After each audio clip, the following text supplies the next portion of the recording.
Good day, ladies and gentlemen. My name is Dick Grbac. I'm a certified financial planner and managing partner and founder of Strategic Advisory Services, a fee-only investment management firm specializing in retirement income planning, primarily for those who are retired or approaching retirement. I'm going to be introducing Michael Wellings, our Director of Communications, and our Senior Wealth Advisor, Jeremy Joyner, discussing our process and exactly what we do with folks that come in as an initial consultation or those that are already retired. Hope you enjoy. Thanks for watching. Well, today we're going to be going over our retirement income planning process. My name is Jeremy Joyner, Certified Financial Planner and Senior Wealth Advisor, Strategic Advisory Services. With me today is Michael Wellings, Communications Director. Hello, everybody. And as always, we want to start with our fiduciary pledge to our clients. We believe in putting our clients' interests first at all times. We believe in disclosing all conflicts of interest, all costs of doing business. Basically, we believe in putting clients' best interest ahead of our own under any circumstance. As an industry, that has not always been the case. There hasn't been a law requiring that. Well, recently, some laws have changed that state that if a financial advisor, no matter how they're compensated, if they are doing business advising retirement accounts or advising clients on retirement accounts, they have to always do what's in the client's best interest. We take the fiduciary standard very seriously, and certainly we are proud of the fact that we have always carried ourselves to this standard. So now we're going to focus on a retirement income planning process, and we're going to start this presentation discussing the 5 big risks we see as a firm. So Michael, go ahead and get started on that. What do you see as the 5 big risks? Yeah, well, we've been proud to be in this retirement planning arena, if you will, for more than 30 years now, and so we've identified these 5 big risks that a lot of our clients have faced. Number 1 is an increased life expectancy risk. As time goes on, as medical knowledge and medical experiences get better and better, people are living longer. That's just a fact. You can't just plan for a 20-year retirement or a 15-year retirement. I mean, if you could just come to us and say, okay, I plan to die at age 83, we can't plan for that, and people are living into their 90s nowadays. Next one is inflation risk. The cost of everything you buy is going to get more expensive. Think of yourself back in 1987, what you spent at the grocery store for a new car or a gallon of gasoline, and think about what it is today. Now project that 30 more years in the future. That is a problem for most people if not addressed. If you are on a fixed income and the cost of everything you buy doubles over the next 10 to 20 years, certainly it's going to affect your retirement. Number 3 is a healthcare risk. So as people age, they might become a little bit more vulnerable to disease. They might be more wary of health risks to come, and so planning for healthcare, providing for healthcare is a huge risk in retirement that needs to be addressed. It's certainly not getting cheaper. It's getting very expensive to meet healthcare needs. Market risk. This is a big one. This is probably what's in most people's mind when you think of retirement, investment, planning for retirement. The stock market, we've got one guarantee we'll make you. The stock market will go up and it will go down. And when it goes down, most people get scared and have a tendency to make awful decisions. In retirement, a 30-plus year retirement, you might go through 4, 5, 6 bear markets during that time. How do we know that? Well, they occur on average every 4 to 6 years. And finally, we have providing financial support for other family members. So Michael, as being a recent college graduate, do you have friends that have made their way back home? It's sad to say, but I do. I have friends that, they go to college, they get a degree, and they try to enter the job force, and either they can't find a job, or they'll start their career and then get laid off, and they'll be back at mom and dad's house. If you've seen Failure to Launch with Matthew McConaughey in it, you might get a brief picture into what we're talking about here. So that's a really funny movie, but I've been out of college for about 11, almost 12 years now, and I have a few people, they're not friends, but people I know that have still failed to launch fully. The other aspect of providing for family members is aging parents. Inflation has gotten pretty ugly for a lot of people in healthcare costs, and those fixed incomes have gotten quite expensive, and they have trouble meeting those needs. So sometimes our retired clients have to help their moms and dads meet their basic financial obligations. Now then, don't click off yet. Pause. So Michael has this, he's got a degree in communications and marketing, and what he tells us is you got about a minute to 45 seconds to a minute before people just bail and they move on. Don't do it. We haven't even got to the best part of the presentation yet. Hang on, it's coming. In all seriousness, please do. We do think what we offer is quite unique and can certainly be beneficial to a lot of people. So Michael, let's work through the traditional approach real quick to retirement income planning. How's that typically been addressed in the past? Right, so financial advisors in the past have looked at problems like the ones we just described, and they said, you know what we want to do, we're going to do what's called a 60-40 portfolio allocation. So if you're a retiree, you're thinking about retiring, and you go to a financial planner, 9 times out of 10, you might get this recommendation. You might get 9 different 60-40 portfolio allocation recommendations.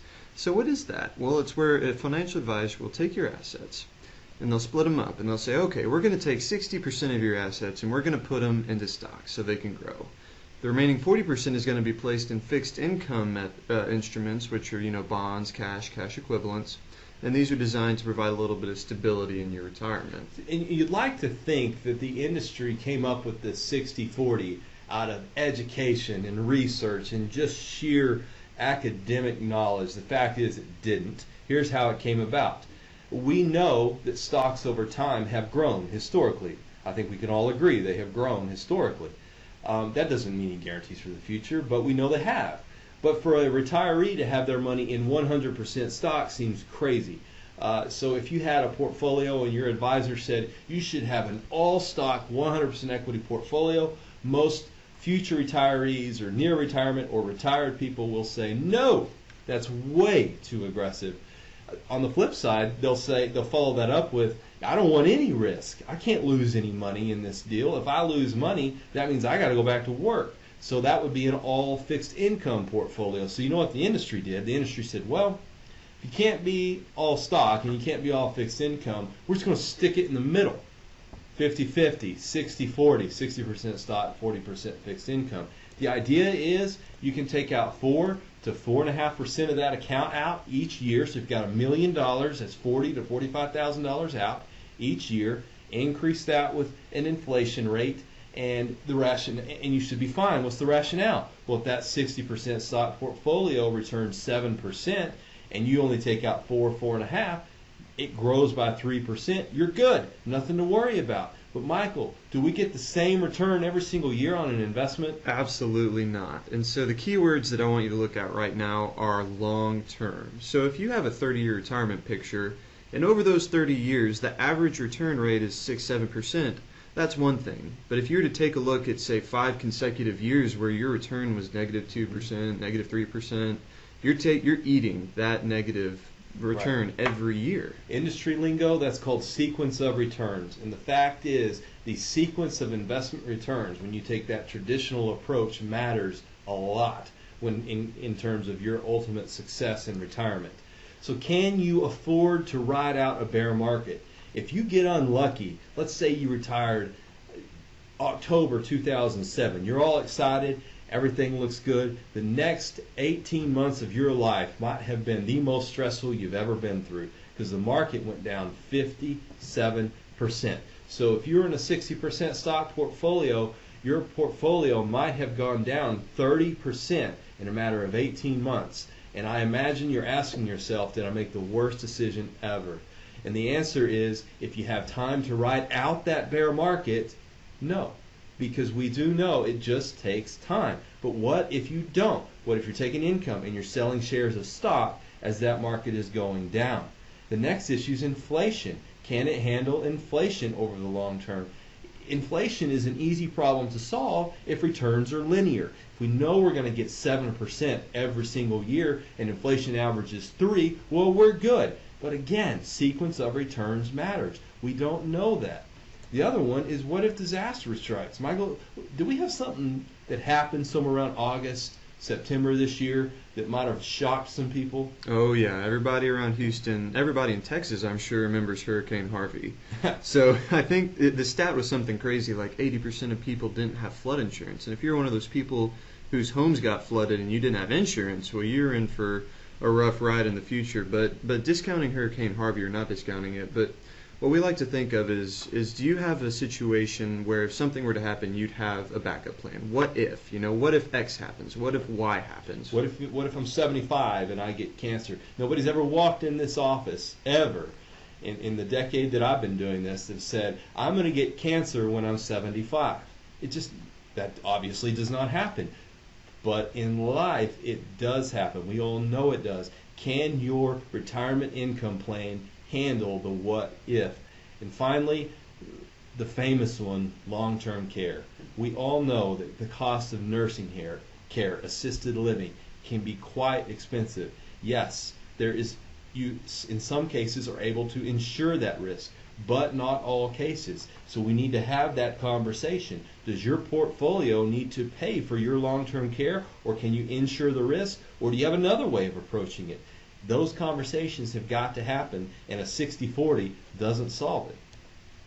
So what is our solution? Well, we spent quite some time developing this process, implementing this process, and we have lots of clients, over 200 clients involved in this type of retirement income planning process. We call it our Income in Stages Money to Last process. Yes, it's trademarked, but at the end of the day, the sole purpose of all this effort is to make sure that what happens, Michael? You don't run out of money in retirement. Exactly. That's it. When I'm asked, if somebody comes into an elevator and asks me, hey, what do you do for a living? I could give them a fancy answer. Well, we invest money to try and grow and try and meet retirement income needs. But in reality, what our firm does, we just make sure you don't run out of money in retirement. That's what we do. So here's how we approach it. So what's the basic, most high-level thing, Michael? You go through this slide here. Sure. So what we're going to do, guys, is we're going to take your retirement. Right off the bat, we're going to say, okay, we need to plan for at least 30 years of retirement. We talked about earlier how people are living longer and longer, and so we want to plan for those possibilities. So what we're going to do is take your IRA account. If you have an IRA account, you might have another one. That's okay. And we're going to break it into 6 separate stages, each equaling approximately 6 years. So we have stage 1 is going to be your first 6 years, stage 2 is going to be years 7 through 12, stage 3, 13 through 18, stage 4, 19 through 24, stage 5, 25 through 30, and then our legacy, which is built for our 30-plus year retirees. So we've stair-stepped retirement over 30 years into multiple stages. Then what we're going to do is we're going to invest for each stage differently. So you might imagine, so think of that 60-40 asset allocation, and we're going to break that up. Stage 1, remember, first 6 years, you don't want to invest aggressively or really have much equity at all for that stage, because volatility is a killer over a short period of time. So stage 1, typically about 0% stock, maybe up to 10% stock. Stage 2, usually around 40% stock. Stage 3, around 60. Stage 4, 80% stock. Stage 5, and legacy. So I think you can see the picture we're building. The longer you have until you need those assets, the more stock you can own in a portfolio. Well, why is that? Because you have time. Time is your best friend as an investor. And the facts are completely clear. The way to succeed as an investor is build a diversified portfolio that's very efficient, meaning it gets the best return possible for given risk you're willing to take, and then give yourself time to let it grow. Without time, it's really, really hard to achieve an investment goal. So stage 5, legacy, yes, 100% stock, but you're talking money that's not to be needed for 25, 30 plus years. So let's take a look at a deep dive into stage 1. What are the characteristics, Michael? What should the folks really pull from this? Right. So first thing I want to highlight and reiterate is that stage 1 is going to contain about 6 years of inflation-adjusted living expenses. You might ask yourself really quick, well, guys, how do you know how much money I'm going to need for 6 years? Well, we're going to dive into that here a little bit later. Another characteristic is that these assets are typically 90 to 100% invested into fixed income, cash, or cash equivalents. Just keep in mind the goal for this stage is income and not growth. Why? Why do you think we do that? Well, first of all, we're trying to avoid market volatility as much as possible. Imagine that if you're retired and a bear market hits, and you have money that you need for this year, you need next year, and if that's all invested into equities, it's going to take a really big hit. Imagine going to the bank and that money you had in there, just 30% of it was gone. How could you cope with that? Another reason is that in the event of a recession or a bear market, your immediate needs should be protected against market downturns. Jeremy, how often do we have a bear market? So by definition, a bear market's a 20% drop from a prior high, and we have a bear market on average about every 4 to 6 years. Market corrections are the lesser of the two evils. Market corrections, a 10% drop from a prior high, those will occur on average every 1 to 2 years. But both of them can affect a person's ultimate result as a retiree from an income standpoint. And so ideally, you gotta have adequate time horizon to get through those difficult markets. It is not a matter of if, it's a matter of when the markets turn bearish and things go down in value. As long as you don't sell, historically, you've had every opportunity and ability to recover. What happens for stages 2 through so we call these the growth stages. Growth meaning not using them for income, we're trying to grow them over a certain period of time. Each stage has a different asset allocation. Stage 2, 40% stock. Now, some folks, that's still not comfortable. They may think, I want to be a little bit more conservative. I'd like something more in the 20% stock range. I just don't have the risk tolerance. Number one, we have some very good tools to help gauge risk tolerance and lots of experience with folks as retirees. So if that's the case, we can pull that back to 20% stock. This is a customizable plan. So for years 7 through 12, typically about 40% stock. Stage 3, for years 13 through 18, typically about 60% stock. So you might ask yourself, can I have a 60% stock portfolio? You guys have been railing on this 60-40. There's nothing wrong with the 60-40. It's actually a very good asset allocation. It's just wrong when you're using it for current income. That's what makes it wrong. Stage 3, 80% stock. 5, 100% stock, and of course legacy. Now both of these are 100% stock, and you might think, God, that sounds aggressive. Think of the advice you would have given 30-year-old self. Let's say you're 60 years old now. 30 years ago, you're 30, you're working, and you want to give yourself financial advice. What are the two things you'd probably say? 1, save more money. Number 2, invest it very aggressively so that it can grow. Well, we've got a newsflash for you. You have 30 years until you need some of the funds that you have invested. Therefore, we believe you should invest it aggressively in a well-diversified 100% stock portfolio. So moving forward, what happens after 6 years? Is there a major shift? Do we keep things the way they are? Michael's going to detail that out. Right, guys. So it's the natural question. We've said that each stage is designed to last 6 years, so it's a natural question. What happens after 6 years? Well, let's break it down from a fundamental standpoint really quick. So we're going to take stage 1, and after those funds are depleted, we're going to rebalance this portfolio internally. Stage 2 is going to become your new income stage. So remember, your assets in stage 2, they were about 40% in equity, but when it is shifted to the income stage, we're going to reduce that down, and we're going to make it to where it's about 90 to 100% fixed income. The reason being, once again, that is money that you need today. That is money you need in a relatively short time horizon. So you might say, okay, well, what happens to the rest of it? Well, stages 3 through legacy are going to be shifted down in the allocation structure. And they don't have to be shifted down necessarily. Just as I mentioned earlier, if a person's risk tolerance, if their goals, if their comfortability are such they want to remain a little bit more aggressive in their investment strategy, certainly we would have that discussion. We'd make sure there was clear understanding of what's going on, but we could keep it. We don't have to make that shift. This is not some sort of fixed pattern of investment plan. It is very customizable. And keep in mind, the goal is still to maintain around 50 to 60% stock in that portfolio overall. We still need it to grow. That's what helps the inflation problem. And so we're at this point in the actual discussion, we're going to look at what the structure looks like. On the left-hand side, you'll see years, in this case 0 through 6. On the top, you'll see the stages listed out as well as the asset allocation. And I think you'll see all 6 stages listed here. The income producing stage noted as well as growth stages. After 6 years, the growth stages, remains stages 3 through legacy, while the income stage now has become stage 2. And that shift continues on years 13 through 18, 19 through 24, 25 through 30. So now you're in your early 90s, maybe late 80s. Hopefully you're thinking back to yourself, man, am I glad I hired those guys from Strategic Advisory Services. This has gone well. But in all seriousness, you have 2 stages left. You basically got an income producing stage and legacy.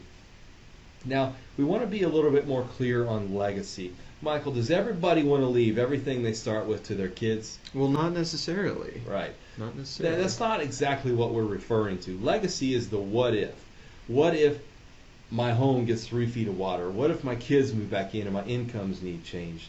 What if I have unexpected long-term care costs? Now, it's not an endless pot of money, so there has to be some planning involved and some thought. But it can be a great place for the what if in life. It can also be a place where you say, I want to leave what I started with to my heirs. Well, we invest accordingly at the beginning of the plan. And ultimately, most people don't want to do that. Most people say, I want that last check, my last check, to bounce at the funeral home as my gift to my family. But in all seriousness, legacy has many purposes. We have used legacy for some unexpected financial emergencies in this year. So we expect for all folks to possibly have to do that in the future. So we've tried to address the 5 big risks, from market risk to cost of living risk, life expectancy, and providing for your family. What we want to do now is go through an actual financial plan and this is somewhat of a sample, somewhat a real-life scenario. So, Michael, break it down for us. Who we're looking at. Alrighty, everybody. I'd like to introduce y'all to John and Mary samples. So, John and Mary, they're 65 years old. And at 65 years old, they're quite typical of a client of ours. Right, and they're about ready to retire. They're reaching retirement age. They've accumulated about $1 million in retirement assets. And I want to point out real quick that this $1 million total is purely for sample purposes. We don't have $1 million minimum at our firm. If you have $500,000, if you have $200,000, we want to help you. Yeah, we can work with this plan, this structure can work with all asset levels from on up to the ultra high net worth down to really any level. So we just need to have a conversation. Right. So in addition to their accumulated assets, they're expecting to receive about $36,000 a year from Social Security. Further than that, they have retirement needs of non-discretionary being $75,000 a year. Those are the have-tos. Those are the have-tos. That's what they need to keep the lights on in their home. They have discretionary needs of $10,000 a year, and these are the I want tos. Mm-hmm. Along with that, they like to travel. They like to spend $5,000 a year for 15 years. And finally, they'd like to leave what they started with, about $1 million, for a legacy to their 2 children. So we start with our preliminary planning process. One of the things we pride ourselves on being at our firm is helping make folks' life simple. So when you first come in to meet with us, you probably have 3 things on your mind. Number 1, do I like these guys? Do I trust these guys? Do they know what they're doing? So that's number 1. If you've ever spent time with Dick Grbac, you have heard him go through that. To hire somebody, you have to like them, you have to trust them, and they have to know what they're doing. So that's number 1. So we want to answer that question. Number 2, the other question that's on everybody's mind is do I have enough? Have I saved enough money? Well, we want to answer that as fast as we can to help either get you on the right track or alleviate the concern. And we do that with this software right here. We work through some basic numbers, your current ages, Social Security, when you to start Social Security. We work through your discretionary needs, non-discretionary needs of $75,000, discretionary needs of $10,000, expected Social Security amounts. We basically start building in expected needs and when they're going to occur. Then we throw in inflation and other aspects, and we come up with the assets needed to retire. In this case, they need about $1 million, $1,036,000. Well, John and Mary just so happen to have about $1 million. So then we move on to the next step. We structure out how the portfolio should be designed to meet that need, starting with looking at inflation. In year 1, you'll see that it costs them $75,000 to meet their non-discretionary needs. 10 years later, it's $100,000. That's a $25,000 increase in needs. And if you think that sounds like too much, it's not. That's History tells us that's exactly what will likely happen. The additional needs are built in. Ultimately, it's offset with any other income sources. So we drive what is the portfolio need in that given year. So year 1, 90,000. Year 2, 56,000. Year 3, 58 and 60 and so forth. And then that in turn drives how we fund each stage. Stage 1, and, instead of having that overall 60-40, we'd fund stage 1 with how much? $298,000. Yep. And remember, guys, this is 6 years of inflation-adjusted income that we've allocated for stage 1. So this is what they need today. This is ideally invested in 0 to 10% stocks, so it's not going to be very volatile.